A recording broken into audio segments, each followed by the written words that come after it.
Okay, the next talk is two homegrown boys from Guwahati, Kashyap and Adam from Psypher Interactive. The topic is, maze running in the Indian game industry, a journey of a decade. To tell us more, please invite on stage Kashyap and Adam.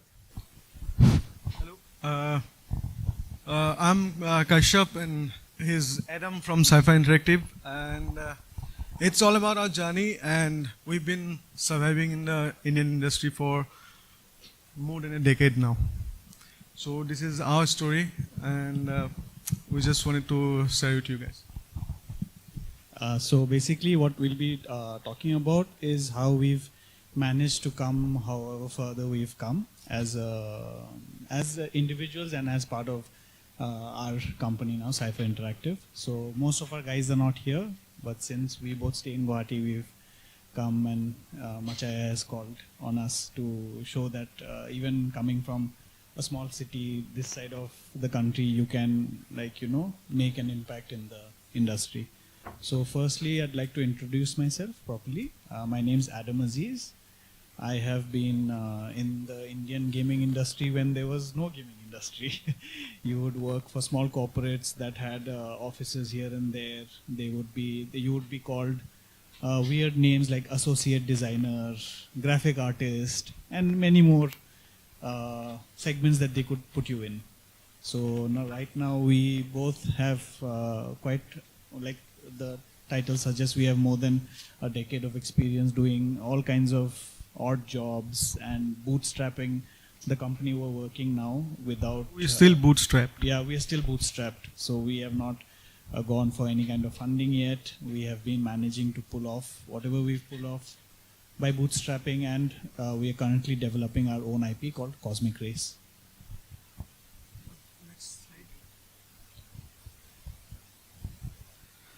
So this is the things that we're going to talk about is like a little bit of our journey and why is team important, the challenges we face, and why is game dev events important like this one, and also in related to game dev events, the networking, why it is important, and lastly how we get our bread and butter.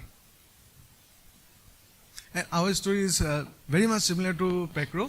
The only thing is like we've been running this a little bit longer. So coming to a journey, actually me and him studied at the same college called ICAT from Bangalore, and from the very earliest we started making prototypes and then playing among friends. Even I was part of I represented India in 2011 in a game dev competition in Scotland called Dare to be Digital, and we were among the first team of India that got the award of Intel Visual Adrenaline Award back in 2011. So and that gave me the fuel to pursue this. Like you can create your own studio, you can create games, because people over there also has given us good feedbacks, ranging from small kids to the So ranging from small kids to the adults has played our games and given us a lot of good reviews. So that's how my journey started. I actually co-founded one company called Black Bamboo Studios back in 2011-2012. But yeah, because we have not had that experience of two experience that we are lacking. We know how to make games, but we don't know how to market it, and we don't understand money. So there is two big factor that I got to know about when the first startup of me failed, and then I started working as a freelance for some time. Went to China for almost a year, working on a project. Coming back to India, I started another startup. I failed at that again. So that startup ran for about a year. The first startup was fully product centric. The second startup was fully service centric. So the third startup that we are doing both. Now, this is the longest startup that I have been running. Because me and a couple of my friends are running. me, Adam, and then a couple of the friends that back in Bangalore. We have a studio in Bangalore. So this is my story. So basically, I passed out from my college in 2012, and that time it was there was nothing like either you join the big players, like you go apply for Ubisoft, EA, or you find any one of these so-called gaming companies or corporate houses that have these small teams that make very small games. Like if I tell you the first game I worked on, it was under 5 MB. It's a Symbian 40 game. So at that time, making games was just about there is a concept and you deliver that concept within this much space. You can't be creative about it, or you can't be expressive with whatever you want to. So there's a huge crunch that was there during that time. And then after that, like Kashyap said, the second startup, I was part of it. It failed miserably, and we went our separate ways. And then after that, I went off to Pune. I've worked in different companies. Some of those companies also have shut down now. So, like it's like these 10 years have been like no less than a roller coaster ride. And now that we are here, and it's so hard for me to believe that I'm in Guwahati talking about like game development, which is like mind blowing. Just thinking about the fact that airport is here, we are like talking here about an event, and there are more people getting into the field. We actually went out of the state to pursue a career in Bangalore. Nobody know about game development in Assam. There were no degrees only. There is no degrees only. I don't know where we found something, and then we went to the same college, he and me. So right now, seeing this and seeing a lot of young faces, entrepreneurs, it feels really good, and because it's an Assamese and Northeast thing. I think we've been very humble. We don't talk much, but what I see beyond the borders of the Northeast, we also need to be a little bit loud about what we do, because that we see, and that is the reason why a lot of people advise us to be like, no, be good at marketing. Be good at marketing. Be ready to sell your game, because this is what we are lacking right now. Because we know how to make games. That is there. There's good art. There's good music. There's good programming talent. But the marketing talent is lacking. So in the third point, when it comes to experimenting and startup, what we have experienced is like there's a very different kind of market for India, and it's not like what you see outside. It is a completely different way of approach. There's a completely different demographic that you have to please, and that mostly comes with trial and error. It's not like you're just going to hit it big the first time. You might, there's the like whole ecosystem is different. So some people hit it big, some people don't hit it big. Like we've worked for so many different kind of services right now. We can like tell like there's a number of people who've hit it, and there's the same kind of people who've tried the same thing and have gone nowhere. So experimenting on like what your actual goal is really helps you understand where you are pursuing that goal. After all these things, that right now we also from the service we also moved. It's not moved. It's like parallelly running one more own product pipeline, and we are developing our own first IP. It's called Cosmic Rays. We'll show a video after the end of the presentation. Yep. Yeah. So what we want to talk about is importance of a diverse team. So importance of a diverse team in the two sense is, one is culturally diverse, geographically diverse, and another one is your diversity in your skill set. This is, we are talking because we have run a lot of services. This is not purely relative, or if you are doing an IP thing, because that's all your skill set and what you want to do. But for services, yeah, you need a little bit of, it helps when you have different people from different part of it, because during the idea generation the cultural impact is important, because people from different cultures can have different ideas, they can put their different taste because of the region they belong to. And when it comes to the technical aspects, your skill sets, a diverse skill set team will always have dynamic insights on how to approach a project. So we have seen teams with only majority of programmers and sometimes only majority of art. So what happens in those teams, what we felt, because sometimes we go and talk to them.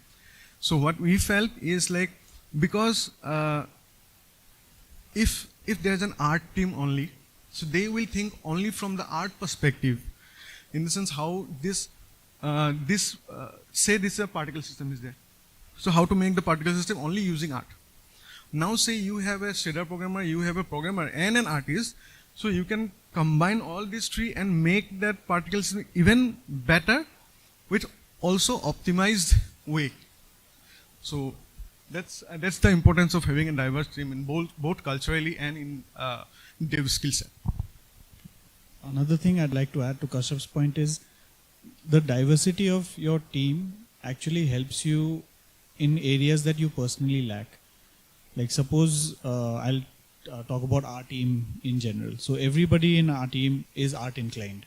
So me as the artist, I never have to, if there's any kind of block that I have, I usually don't have to wait or like go hunting on YouTube or like online, like, I'm stuck here. There's always someone in the team who can pitch in an idea or pitch in like a different kind of like approach to wherever I'm stuck. Like suppose I'm stuck at an environment or a character, I ask Kashyap like, what do you think I can do this? Since he's art inclined, he usually gives me feedback which can help me overcome that block. And even when there is on programming side, even though I'm not a programmer, like sometimes like right now the game we're working on, suppose something looks weird and like they can't figure it out, they usually just ask us like can you guys play it and see, because we're not being able to figure it out. So like the diversity of your team and like the skill set in which you excel at, and the other skill sets that you just know a little bit about, really help like the entire team like take over in all aspects of the game development.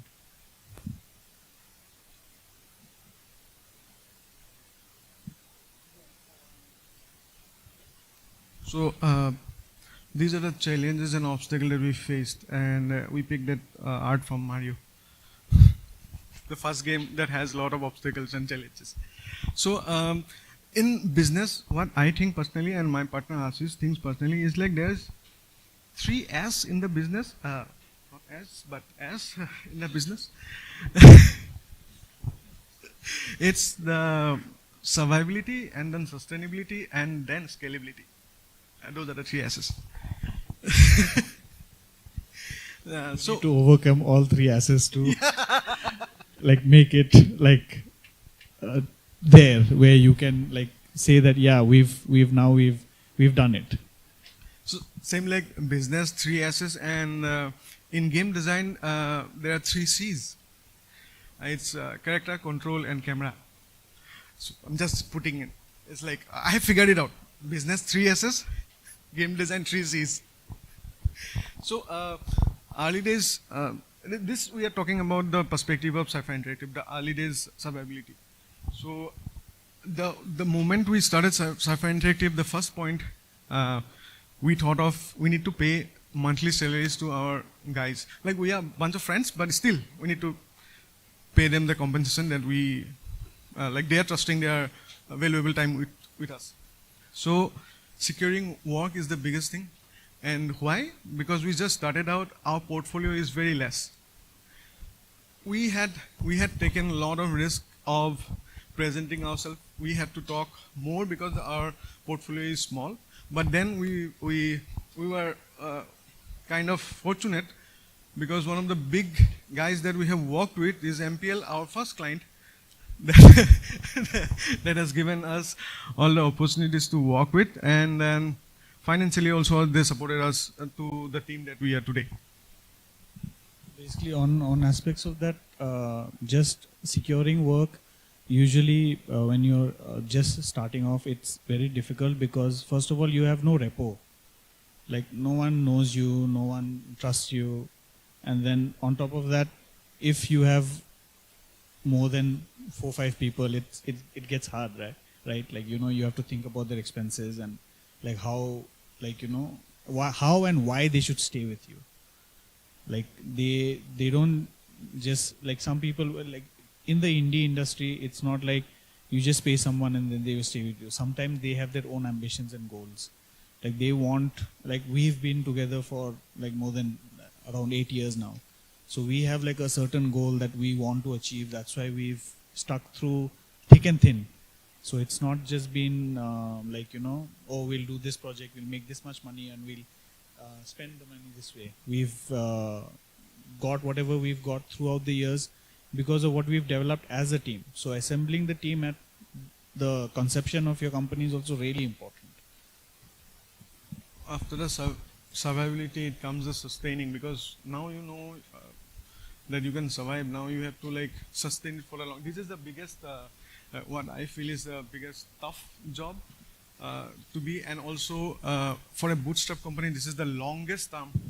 The sustainability has to be there, because then only you can find ways or think of ways to scale up.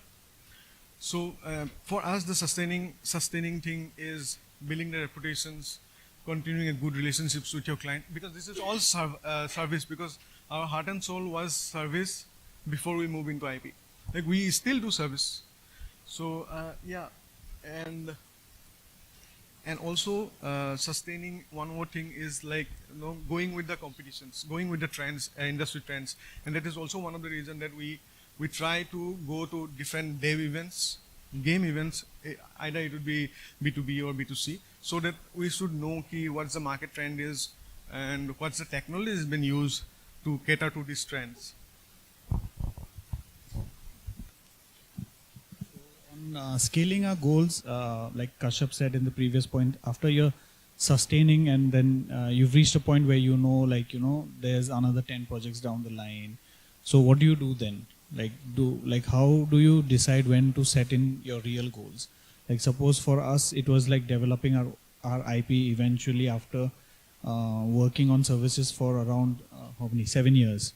So in 2021, we decided that we take up our own IP and develop the game. So where do you set that boundary, right? Like, you know, let's take the next step. That usually comes right after you know that you're set for some time. And like Dhruvin also said, like, you know, don't go for funding when your pockets are empty. So that is another point that can just be added to this.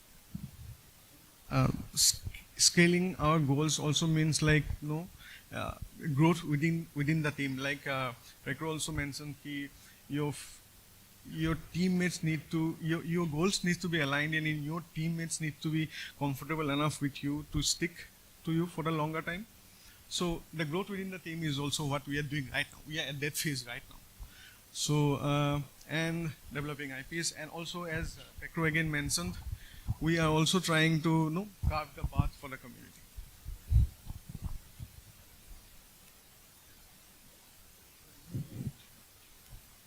This is the slide that I prepared for Macha.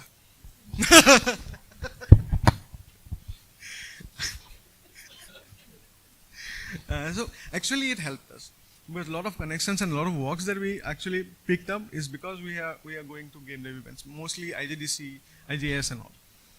So why it is important and how the game dev helped us is the insights that we get from the events and also the industry trends. But among them, the insight you can also find it in the net or any databases. You can find it on the internet. But you get the opportunity to talk to the people who's giving the insight.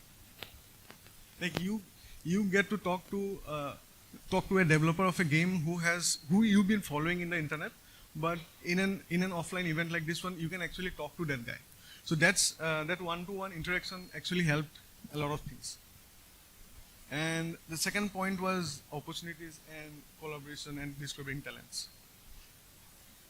We have met people. Actually, we have met people just smoking cigarettes in an event. I'm being casual here, and we break a deal. Like for the next 2 to 3 months, we have worked on a project. So that's the power of networking. That's the power of one-to-one networking. For smoking, yeah. So basically, I don't know how many. Like I know a lot of people here have been to IGDC, and if you've come to like this is Dev Day is a pretty small, intimate affair, but if you experience IGDC in Hyderabad, you'll actually understand how the game dev event like on that scale helps you, because it's not just you there, right? There are a lot of people coming in, some people coming to just meet you and see what you're doing, what you're developing, what your services you're providing. Because like everybody, like if you're a game dev company or a organization from Northeast, you know, like almost everybody mentioned, like, you know, the ecosystem is so small here. And then when you go there, the ecosystem is already built. Everything is there for you. You just need to be there and just like, you know, find who you want to work with or what kind of collaboration you want, where you're lacking. So the ecosystem there already is made for you. It's not made for anybody else but for you. So everything you need is there already. And now it's branching out. And like if you see the next time, maybe there'll be 150, 200 people here. And then randomly you're like, oh, we've been working for the past 10 years and you don't even know about them, right? So like game dev events really help broaden your like aspect of work and mind and what kind of like approach you want to take for your next goals. And most importantly, I have written there, and who knows, you meet a guy who knows the guy you are looking for. And that's the power of connections, and that's the power of introductions. Like I know Macha can, hey, you know, this guy has been looking for this guy. So that's a very powerful like system in an offline event like this one.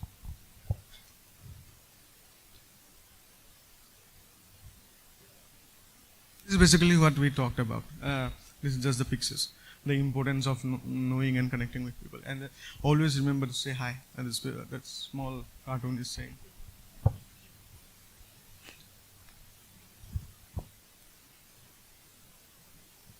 So since we are game developers, I'm pretty sure a lot of you guys are hardcore gamers, spend a lot of time gaming.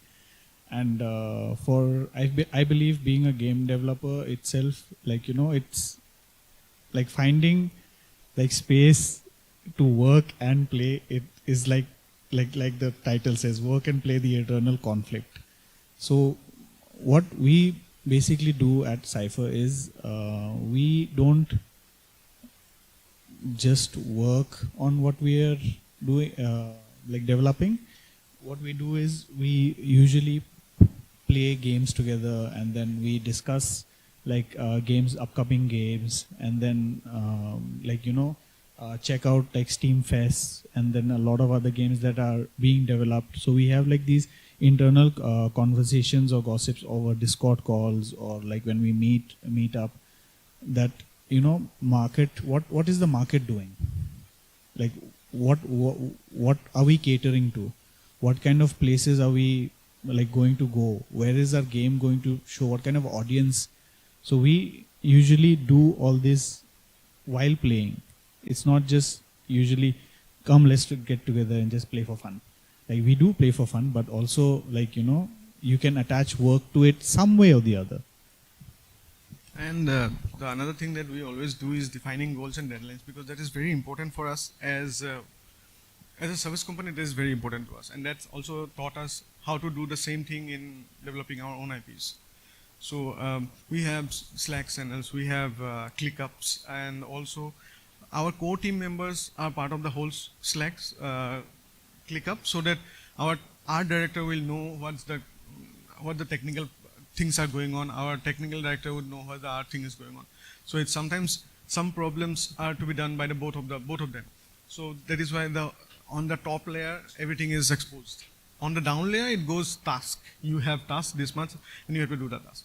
So, and defining goals and deadlines are also, when you do that, be realistic about it, because as Rekru also said, because I'm repeating this, this has a lot of similarities. It is like there are some unforeseeable future that you cannot see and you cannot control.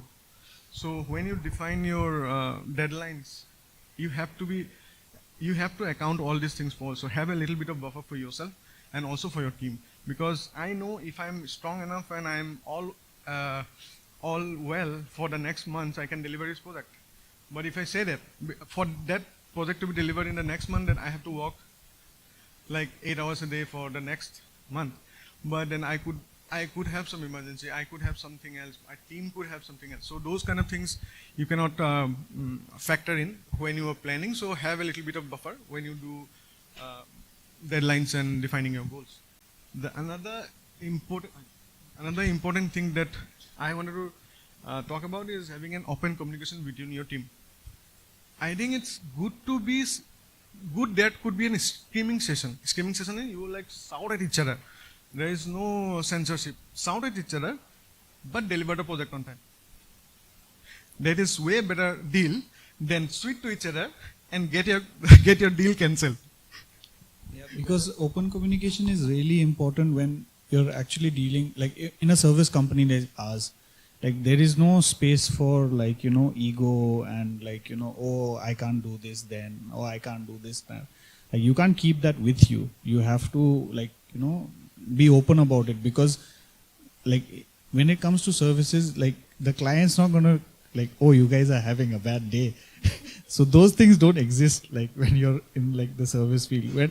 And even right now when we are developing our own IP, there's a lot of conflict within the team only. Like forget like outside like feedback. Like within the team only, we take so long to nitpick things and like but we like open about it. We don't like oh, I think I've just said too much, like oh, so many bugs are there in the game now. But see, if you don't say it, someone else will. So you might as well like just be open about it and tell everything.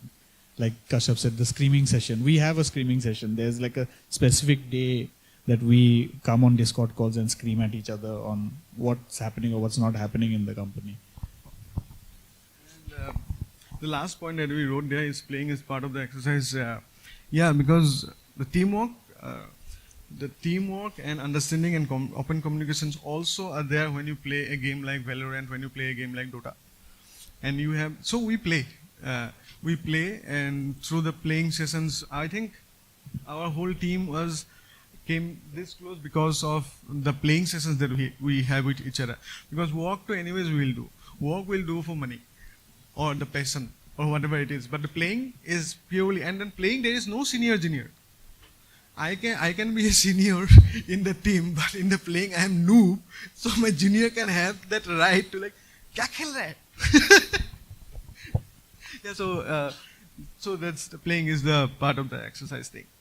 And another thing I'd like to add to Kashyap's points is like if you feel like your team or like an individual in your company is lacking on something, it's not like a bad thing to suggest like what they can do to grow, because sometimes growth, like an individual cannot see growth beyond a point. Like they feel like they've reached a point where they don't need to learn more, but there's always new stuff to learn. And being an indie in India is like there's only growth. There is no like oh, I've reached now, like yeah, I've done this, so I can't go more further, because unless you're already like EA or someone even they are continuously learning. And like the Indian market has showed the world that there's so much to learn, because the Indian demographic, like the other presentators have showed you numbers, like India is growing at like an exponential rate, right?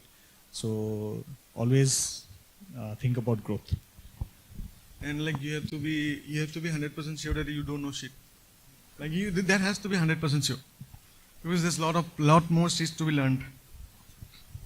Yeah, with that I think we have finished the this thing, and there is no question answer.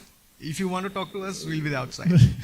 And we'd like to play the trailer of our upcoming game, so you guys can check it out.